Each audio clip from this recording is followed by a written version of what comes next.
नमस्कार दोस्तों, मेरा नाम अंकित आनंद कर्ण है और आज मैं आप सभी लोगों को अपने इस YouTube चैनल नारायण क्लासेस में स्वागत करता हूं।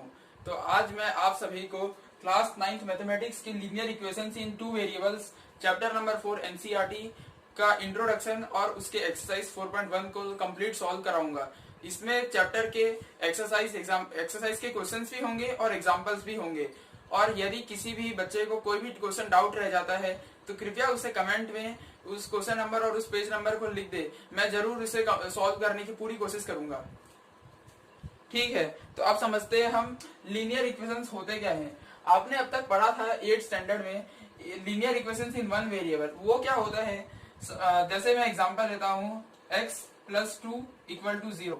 तो इस टाइप के इक्वेशन पहले तो हमें समझना होगा इक्वेशन मतलब क्या होता है। इक्वेशन मतलब जिसमें ये इक्वल टू साइन होनी चाहिए, मतलब कि ये एक LHS पार्ट होता है, इसे हम LHS बोलते हैं, और ये होता है RHS।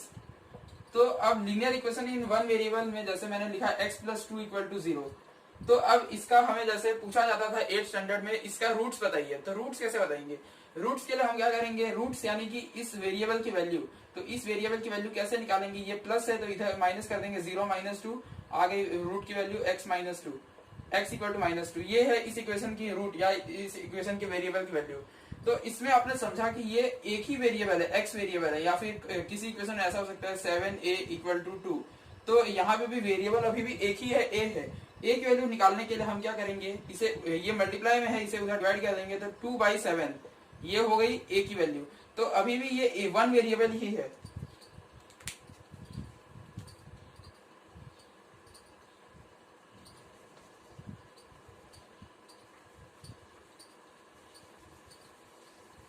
अब मैं बताता हूँ टू वेरिएबल क्या होते हैं। जैसे मान लीजिए एकदम सिंपल एग्जांपल कि आप सभी लोगों ने क्रिकेट मैच तो जरूर देखा होगा। हम जैसा बोलते हैं कि दो बैट्समैन पार्टनरशिप निभा रहे हैं और मान लीजिए उन्होंने दो बैट्समैन उन लोगों ने टोटल मिला के मान लीजिए 100 रन बनाए। लेकिन हम ये नहीं बता पा रहे हैं कि इसमें से एक बैट्समैन ने कितना रन बनाया, हम ये बता पा रहे हैं इन दोनों ने जोड़ के बनाए। तो हम मान लेते हैं एक ए बैट्समैन है, एक बी बैट्समैन है। तो ए बैट्समैन ने मान लीजिए x रन बनाए और बी बैट्समैन ने y रन बनाए। अब दोनों बैट्समैन ने मिलकर 100 रन बनाए, मतलब x + y = 100। अब पहले समझते हैं ये इक्वेशन है किस टाइप का। इसमें देखिए ये पहले इक्वेशन है कि नहीं, हमें वो चेक करना आना चाहिए।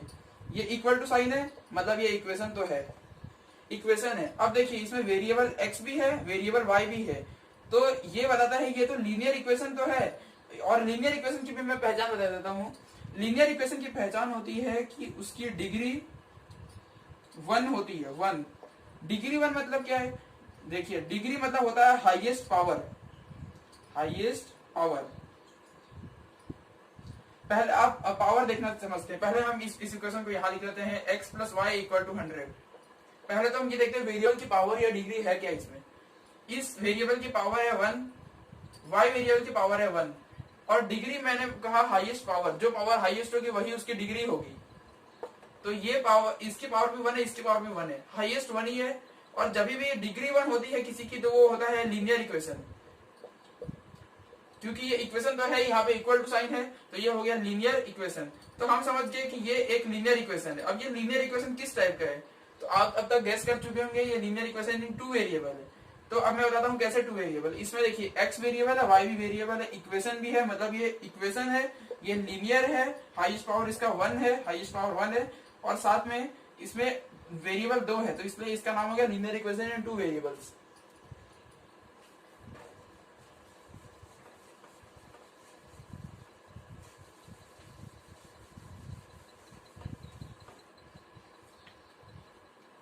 अब तक आप जानते होंगे 8th स्टैंडर्ड में कि linear equation in one variable का एक जनरल फॉर्म होता है, उसे कहते हैं हम ax + b = 0। ये होता है linear equation in one variable. इसमें a की वैल्यू कभी भी 0 नहीं हो सकती। अब कोई पूछेगा क्यों नहीं हो सकती, तो एक बार हम 0 डाल के देखते हैं इसमें। तो लिख दिया मैंने 0x + b = 0। अब आप समझ गए होंगे कि x के आगे कोई भी कोएफिशिएंट, कोई भी मतलब वेरिएबल के आगे कोएफिशिएंट x 0 लग चुका है, मतलब ये इस नंबर की वैल्यू खत्म। तो ये बता रहे हैं b = 0, जबकि b कोई रियल नंबर हो सकता है, b 1 भी, b अगर 0 होता है तो ठीक है, लेकिन अगर b 1 होता है तब यहाँ पे ये 0 होगा तो ये ठीक होगा, 0 इक्वल टू 0। लेकिन ये 1 होगा तो 1 इक्वल टू 0, ये तो कोई बात नहीं हुई। इसीलिए a की वैल्यू कभी भी जीरो नहीं हो, एक वैल्यू जीरो नहीं हो सकती, a की वैल्यू कुछ भी हो सकती है। इसे कहते हैं हम linear equation in one variable का जनरल सॉल्यूशन। जनरल सॉल्यूशन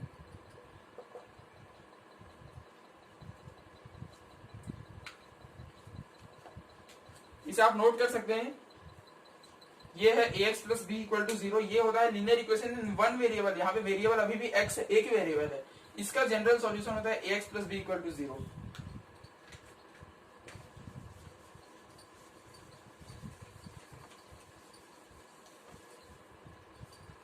अब मैं आप सभी लोगों को बताता हूं linear equation in two variable का जनरल इक्वेशन।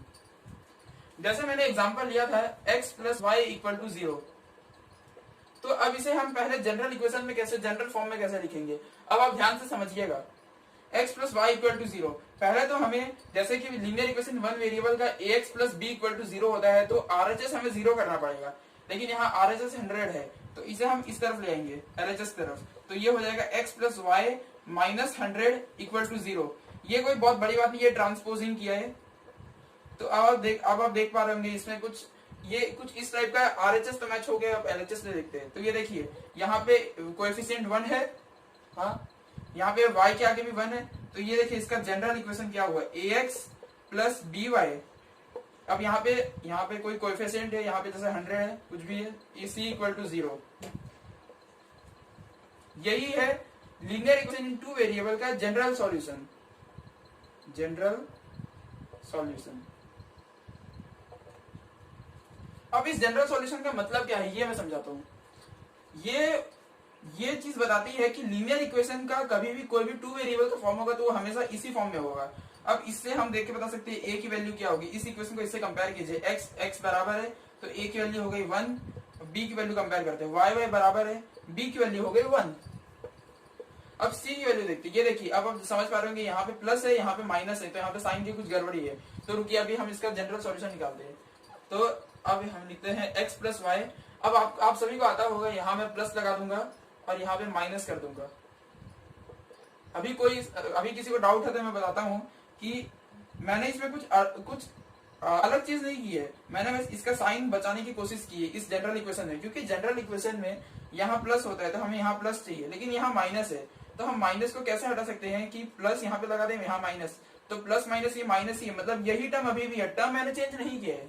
अब इसकी सी की वैल्यू निकालिए। देखिए, अब आप इससे कंपेयर कीजिए, इस इक्वेशन से इसको, ax और 1x हो गया, by और 1y हो गया, तो c किसका होगा, प्लस प्लस तो बराबर है, तो c की इसकी वैल्यू होगी, c माइनस 100 की वैल्यू है। ये हो गया इस linear equation in two variable का वैल्यू। अब हम कुछ एनसीईआरटी के एग्जांपल्स करते हैं और बाद में हम इसकी एक्सरसाइज भी करेंगे।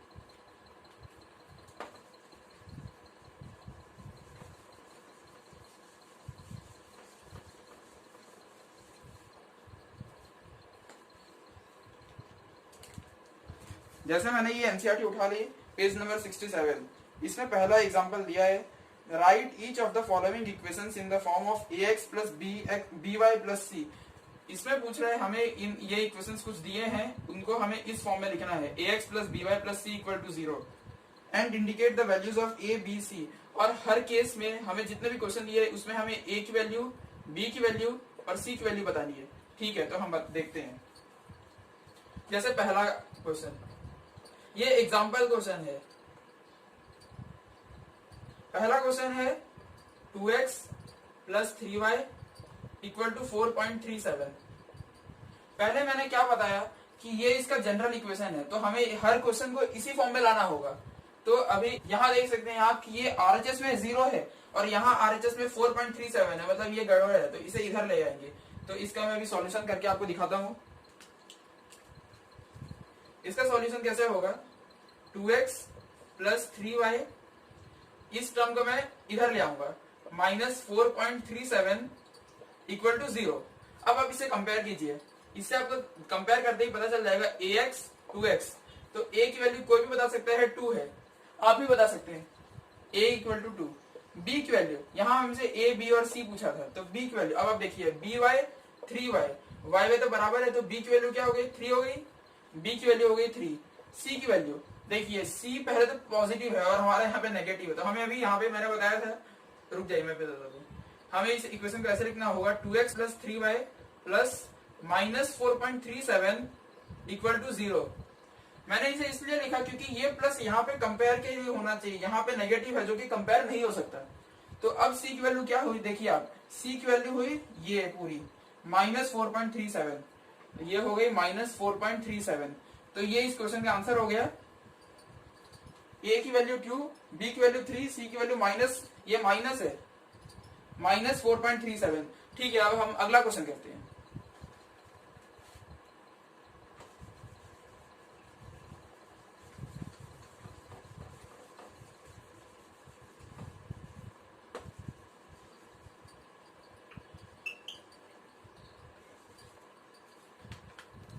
पहले मैं जनरल इक्वेशन बड़ा सा अलग से लिख देता हूं ताकि आप सभी को आसानी होगी। ax plus B Y plus C equal to 0, ये हमारा जनरल इक्वेशन है, हमें हमेशा इसे ही ध्यान रखना है। ठीक है, तो हमारा सेकंड क्वेश्चन है, फर्स्ट क्वेश्चन का ही सेकंड पार्ट है। यहां है x माइनस 4y, नहीं x minus 4 equal to √3y। ठीक है, ये कोई मुश्किल क्वेश्चन नहीं है, आसान क्वेश्चन नहीं है। अभी हम देखते हैं कैसे आसान है। ये देखिए, इससे पहले मैंने क्या कहा कि आपको आरएचएस को हमेशा 0 बनाना है, क्योंकि जनरल इक्वेशन में 0 है आरएचएस में, तो पहले सब कुछ इधर ले आइए। तो इसका सॉल्यूशन होगा x minus 4 minus √3y equal to 0। इतना आप समझ गए होंगे। अब आप देखिए ax प्लस बी वाई, मतलब ये y का टर्म आगे लेना है, तो ठीक है मैं आगे ले लेता हूँ। इसे मैं इस तरफ ले लिया और इसको मैंने पीछे कर दिया। अब आप सब सोच रहे होंगे कि ये जो मैंने लिखा है इसमें यहाँ पॉजिटिव है, यहाँ पे नेगेटिव है, तो ये कैसे किया जाए। तो मैंने अभी आपको बताया कि इसके लिए यहाँ पे प्लस लगाइए, अंदर एक माइनस लगाइए। ये प्लस माइनस लगाना कोई असली में नंबर चेंज नहीं करता है, मैं बताता हूँ कैसे। प्लस माइनस मल्टीप्लाई हो गया, अगर आपने याद किया होगा प्लस इंटू माइनस मल्टीप्लाई हो गया, हमेशा माइनस नंबर देते हैं। तो plus minus minus, plus minus minus, मतलब ये अभी भी यही इक्वेशन है, इक्वेशन में चेंज नहीं हुई है। अब इसको इससे कंपेयर कीजिए, तो आप कंपेयर करके पाएंगे कि x x बराबर है, तो a की वैल्यू क्या हो गई, 1 हो गई, b की वैल्यू क्या हो गई, माइनस √3 हो गई, और c की वैल्यू आप सब कमेंट में जरूर बताइएगा, c की वैल्यू -4। तो इस क्वेश्चन का हमने आंसर निकाल दिया है। हमसे a b c पूछा था, मैंने बताया आपको। अब हम अगला पार्ट करते हैं इसका।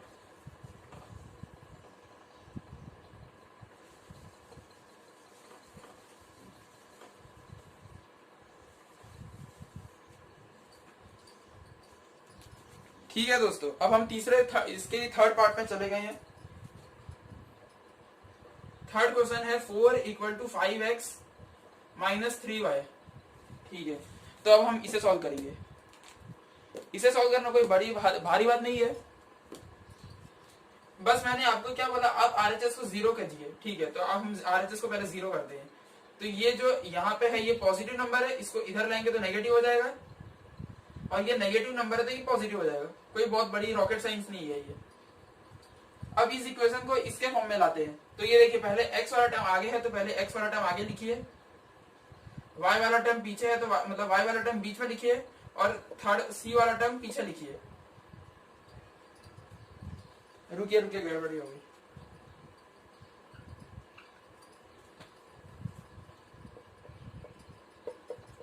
अब आप इस इक्वेशन को इससे कंपेयर कीजिए। ये देखिए, आप पाएंगे x x बराबर है तो a की वैल्यू क्या होगी, -5, कोई भी बता सकते हैं। a की वैल्यू -5, b की वैल्यू ये देखिए b y 3y, तो y y बराबर है तो b की वैल्यू 3 हो गई, c की वैल्यू c 4। हमने इसके थर्ड पार्ट को भी सॉल्व कर दिया है। ये रहा इस क्वेश्चन का आंसर। ठीक है, अब हम नेक्स्ट क्वेश्चन पे जाते हैं।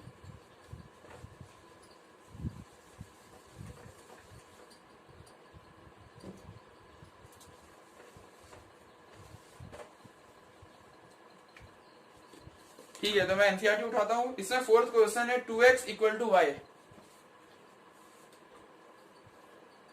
2x इक्वल टू y, ये हम एग्जांपल कर रहे हैं, आप ध्यान रखिएगा। ये थर्ड क्वेश्चन है। थर्ड के लिए मैं मार्कर उठा लेता हूँ। अब मैंने अभी तक आप समझ चुके होंगे कि आपको क्या करना है, आपको आरएचएस को 0 करना है। तो ठीक है, आरएचएस को मैं 0 करता हूँ। 2x minus Y equal to 0। RHS 0 हो गया। अब आप सोच रहे होंगे कि यहाँ पे x वाला टर्म तो है, y वाला टर्म भी है, c टर्म नहीं है। तो मैंने क्या बोला था, c कांस्टेंट नंबर है। और कांस्टेंट क्या हो सकता है, कांस्टेंट कुछ भी हो सकता है, कांस्टेंट 0 भी तो हो सकता है। जरूर समझना c हमेशा 1 2 3 4 ऐसा ही कुछ रहेगा, c कुछ भी हो सकता है ना। तो c यहाँ पे 0 हो गया। 2x minus Y plus 0 equal to 0। अब देखिए यहाँ पे पॉजिटिव y मतलब बी वाई के आगे वाला टर्म पॉजिटिव है, तो इसे हम ऐसे कर लेते हैं, प्लस 0 इक्वल टू 0। अब आप इसे कंपेयर करेंगे, यहाँ पे 1 लगा देता हूं मैं। अब आप इसे कंपेयर कीजिए, a की वैल्यू क्या होगी, ax 2x, a की वैल्यू हो गई 2, b की वैल्यू ये देखिए by माइनस 1y, तो b की वैल्यू हो गई -1 और c की वैल्यू आप सब बता ही सकते हैं, c की वैल्यू हो गई इसमें 0। ये हमारा एग्जाम्पल 1 कंप्लीट हो गया एनसीईआरटी से।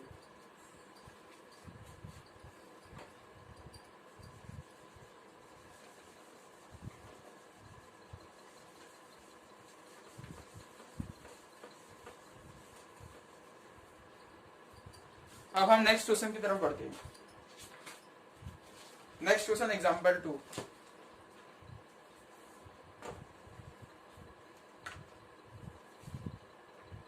क्वेश्चन नंबर 2, इसमें क्या पूछा है जरा मैं रीड करता हूं। Write each of the following as an equation in 2 variables. मतलब यहाँ पे हमें 4 क्वेश्चन के सब पार्ट हैं, इन्हें हमें 2 वेरिएबल के फॉर्म में लिखना है। ठीक है, तो हम देखते हैं। पहला है x equal to -5, x equal to -5। हम क्या करेंगे, इसका पहले 2 वेरिएबल के फॉर्म में पहले आरएचएस को सीधा 0 करते हैं, तो ये हो जाएगा x प्लस 5 इक्वल टू 0। ये आप समझ गए होंगे कि लीनियर इक्वेशन इन 1 वेरिएबल है, यहाँ पे सिर्फ एक ही वेरिएबल है। अब देखिए, अब इसमें x का तो टर्म है, c कांस्टेंट नंबर भी है, लेकिन y का कोई टर्म नहीं है। तो जब कोई टर्म नहीं है तो हम इसमें कुछ ऐड या घटाव नहीं कर सकते, तो हम क्या करेंगे, इसमें 0y लगा देंगे।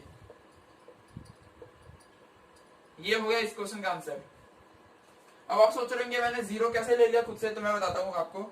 ये देखिए, यहाँ पे आप देख के बता सकते हैं a की वैल्यू 1 है, या 1 लिख भी सकते हैं, नहीं भी लिख सकते। 1 की कोएफिशिएंट की कोई इतनी खास जरूरत नहीं है। अब मैंने 0y इसलिए लिखा है क्योंकि 0 असली में कोई भी नंबर के साथ आप समझ लीजिए 0 इंटू में 1000 कर देता हूँ। मान लीजिए मेरे पास 1000 रुपए है, मैं उसको 0 से मल्टीप्लाई कर दिया, मेरे रुपए हो गए सीधा 0, कंगाल हो गया मैं। तो ये बताता है कि कोई भी टर्म की कितनी भी बड़ी वैल्यू, जैसे 1000 की बहुत बड़ी वैल्यू, फिर भी वो मल्टीप्लाई करते ही 0 हो गया। आप चेक करके देख सकते हैं, 0 से मैं 10 मल्टीप्लाई करूंगा तो भी हो गया 0। तो 0 से मैं वैसे ही y मल्टीप्लाई करूंगा तो y भी तो कोई नंबर ही होगा, भले वो वेरिएबल है, उसकी वैल्यू हमें नहीं पता, लेकिन वो कोई तो नंबर ही होगा ना। तो 0 से y मल्टीप्लाई करें तो वो भी तो 0 ही होगा। तो यहाँ पे मैंने कुछ ऐड नहीं किया है, ये आपको ध्यान से समझना पड़ेगा। x प्लस 5 इक्वल टू 0, इसमें मैं अगर x plus 0y 0z 0a dot dot dot dot कितना भी कुछ भी ऐड करो, लेकिन उसका कोएफिशिएंट अगर 0 रखो और प्लस लास्ट में अपना इक्वेशन नॉर्मल जैसे लिख लो, तो ये इक्वेशन और ये इक्वेशन ये बिल्कुल सेम है। ये आपको समझना होगा।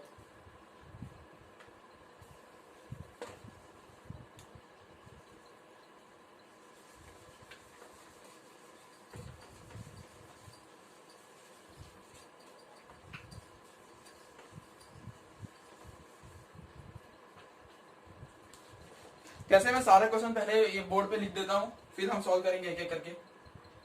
इसका सेकंड क्वेश्चन है y equal to 2। Third question है 2x इक्वल टू 3। और फोर्थ क्वेश्चन है 5y इक्वल टू 2। ठीक है, अभी हम इसको सबको सॉल्व करके दिखाते हैं, फिर आपको एनसीईआरटी सच में इजी लगने लगेगी मैथ्स की। देखिए, y इक्वल टू 2 है। पहले हम इसे आरएचएस को पहले सब में 0 करें, तो ये मैं सेकंड का सॉल्यूशन कर रहा हूँ। तो y माइनस 2 इक्वल टू 0। ये देखिए, ये लीनियर इक्वेशन 1 वेरिएबल है, इसमें सिर्फ 1 वेरिएबल है, एक ही वेरिएबल है। अब इसमें मैं क्या करता हूँ, ये देखिए, मेरे को x वाला टर्म चाहिए, y वाला टर्म चाहिए और c वाला टर्म चाहिए। y वाला टर्म है, c वाला टर्म है, x वाला टर्म नहीं है। मैं क्या करूंगा, इसमें 0x लगा दूंगा। 0x plus y minus 2 equal to 0। हमें कहा गया था कि हमें इस इक्वेशन जनरल इक्वेशन की तरह एक्सप्रेस करना है। तो मैंने एक्सप्रेस कर दिया, ये देखिए 0x plus Y minus 2 equal to 0। ठीक है, हम थर्ड क्वेश्चन देखते हैं। थर्ड क्वेश्चन है 2x इक्वल टू 3। तो पहले मैं इसे यहां ले आऊंगा, 2x माइनस 3 इक्वल टू 0। ठीक है, अब इसमें देखिए x का टर्म है, y का कोई टर्म नहीं है, तो मैं क्या करूंगा इसमें 2x plus 0y minus 3 equal to 0। ये देखिए मैंने फिर से y में 0 लिया, जैसे पिछले क्वेश्चन में x 0 था, यहाँ पे असली में y का तो क्वेश्चन है, y टर्म है लेकिन x का कोई टर्म नहीं, लेकिन जनरल इक्वेशन में x और y दोनों आते हैं, इसीलिए मैंने दिखाने के लिए बस 0x ले लिया है। असली में इसकी कोई वैल्यू नहीं है, ये इक्वेशन एकदम सेम टू सेम है। ये अगर मैं इसका वैल्यू निकालूं तो ये 0 ही है, तो मतलब अभी भी equation y minus 2 equal to 0 ही है, लेकिन हमें एक्सप्रेस करना है तो हमें वैसा करना पड़ेगा। वैसे ही यहाँ पे सेम टू सेम है कि यहाँ पे y का कोई टर्म नहीं है, y के लिए मैंने यहाँ पे 0 से कोएफिशिएंट से मल्टीप्लाई कर दिया और आंसर आ गया। और अब हम थर्ड क्वेश्चन करते हैं, सॉरी फोर्थ क्वेश्चन करते हैं। फोर्थ क्वेश्चन है 5y इक्वल टू 2। पहले मैं इसे यहाँ ले आऊंगा RHS में, ये हो गया 5y माइनस 2 इक्वल टू 0। ठीक है, अब मैं क्या करूंगा, यहाँ पे x का कोई टर्म नहीं है, तो x के टर्म के लिए मैं क्या करूंगा, इसमें एक 0x plus 5y minus 2 equal to 0। ये हमारा प्रॉब्लम कैसे सॉल्व हुआ? ये तीनों क्वेश्चन आप समझे होंगे कि यहाँ पे मैंने x के आगे कोएफिशिएंट 0 लगाया, क्योंकि हमें हमारे पूरे इक्वेशन में, हमारे पूरे एक्सप्रेशन में कोई भी x का टर्म नहीं है। यहाँ पे मैंने 0y लगाया क्योंकि यहाँ पे कोई भी y का टर्म नहीं है। यहाँ पे x लगाया क्योंकि यहाँ पे कोई x का टर्म नहीं है। ठीक है, तो अब हम एक्सरसाइज 4.1 सॉल्व करेंगे।